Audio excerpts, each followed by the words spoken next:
ওং নমঃ ভগবতে বাসুদেবায়।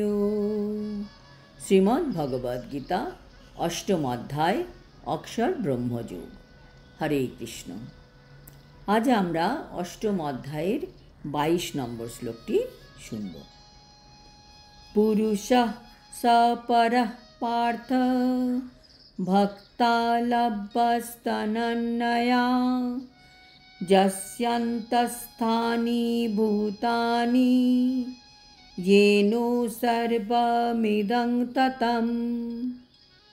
অনুবাদ: হে পার্থ, সর্বশ্রেষ্ঠ পরমেশ্বর ভগবানকে অনন্য ভক্তির মাধ্যমেই কেবল লাভ করা যায়।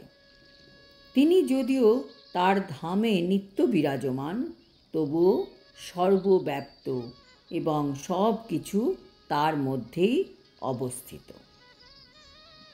তাৎপর্য: এই শ্লোকে স্পষ্টভাবে বলা হয়েছে যে পরম ধাম থেকে আর পুনরাগমন হয় না। সেই ধাম হচ্ছে পরমেশ্বর ভগবান শ্রীকৃষ্ণের ধাম। ব্রহ্মসংহিতায় এই পরম ধামকে আনন্দ চিন্ময় রস বলে বর্ণনা করা হয়েছে। অর্থাৎ সেখানে সব কিছুই চিন্ময়, সব কিছুই আনন্দে পরিপূর্ণ, দিব্য আনন্দে পরিপূর্ণ, কোনো কিছুই জড়ও নয়। এই যে চিন্ময় দুনিয়ায় পরমেশ্বর ভগবানের নিজের বিস্তার, এর কারণ হচ্ছে সেই ধাম পূর্ণরূপে ভগবানের অন্তরঙ্গা শক্তিতে অধিষ্ঠিত। ভগবান যদিও চিন্ময় ধামেই থাকেন, কিন্তু ভগবান তার অপরা শক্তি দিয়ে সর্বত্র বিরাজ করেন। সুতরাং ভগবানের দুটি শক্তি, পরাশক্তি ও অপরাশক্তি দিয়ে তিনি প্রাকৃত জগৎ ও অপ্রাকৃত জগৎ উভয় জগতেরই সর্বত্র বিদ্যমান থাকেন। যশ্চান্তঃস্থানি ভূতানি কথাটির অর্থ এই যে তিনি সব কিছুই তার নিজের মধ্যে ধারণ করে আছেন, তা সে পরাশক্তিই হোক আর অপরাশক্তিই হোক। ভগবান সকলের মধ্যে সর্বত্র এই দুটি শক্তির দ্বারাই বিরাজ করেন। এই শ্লোকে ভক্তা শব্দটির দ্বারা স্পষ্টভাবে বলা হয়েছে যে শুধুমাত্র ভক্তির দ্বারাই শ্রীকৃষ্ণের পরম ধামে বা বৈকুণ্ঠ লোকে প্রবেশ করা যায়।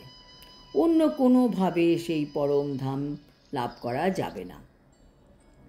বেদেও বলা হয়েছে যে সেই পরম ধামে কেবল একজনই পরমেশ্বর ভগবান আছেন, যার নাম শ্রীকৃষ্ণ। তিনি পরম করুণাময় এবং যদিও তিনি সেখানে এককভাবে অবস্থান করে আছেন, কিন্তু তিনি লক্ষ লক্ষ অসংখ্য সাংস প্রকাশ বিস্তার করে বিরাজ করছেন।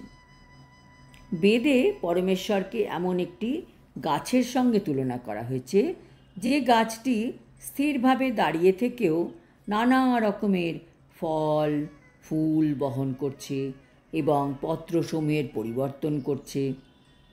বৈকুণ্ঠ লোকগুলির অধিপতি ভগবানের সাংস প্রকাশসমূহ চতুর্ভুজধারী এবং তারা পুরুষোত্তম, ত্রিবিক্রম, কেশব, মাধব, অনিরুদ্ধ, ঋষিকেশ, শঙ্কর্ষণ, প্রদ্যুম্ন, শ্রীধর, বাসুদেব, দামোদর, জনার্দন, নারায়ণ, বামন, পদ্মনাভ আদি বিবিধ নামে পরিজ্ঞাত।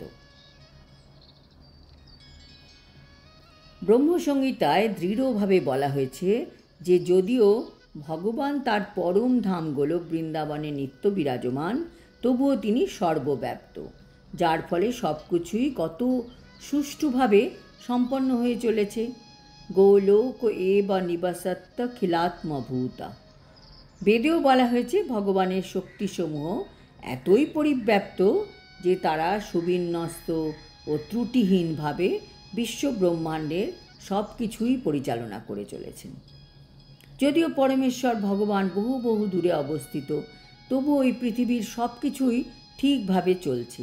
যেমন সূর্য চন্দ্র সময় মতো রোজ আকাশে দেখা যাচ্ছে।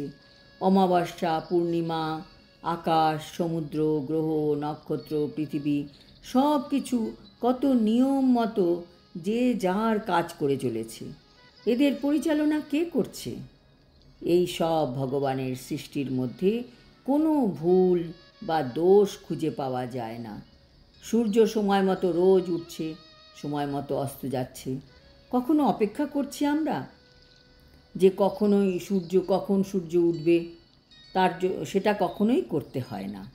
এই যে সব ব্রহ্মাণ্ড সুন্দরভাবে চলছে, তার চালক হচ্ছেন পরমেশ্বর ভগবান শ্রীকৃষ্ণ। আর আমরা এত ক্ষুদ্র জীব, আমরা যখন কোনো কিছু কর্মসাধন করি তখন আমরা কত গর্ব অনুভব করি। কাজে একমাত্র ভক্তির দ্বারাই আমরা ভগবানের ধামে প্রবেশ করতে পারব। ভগবানের ধাম হচ্ছে চিন্ময় দুনিয়া, যেখানে আছে শুধু চিন্ময় আনন্দ, চিন্ময় সুখ। আজ এই পর্যন্ত।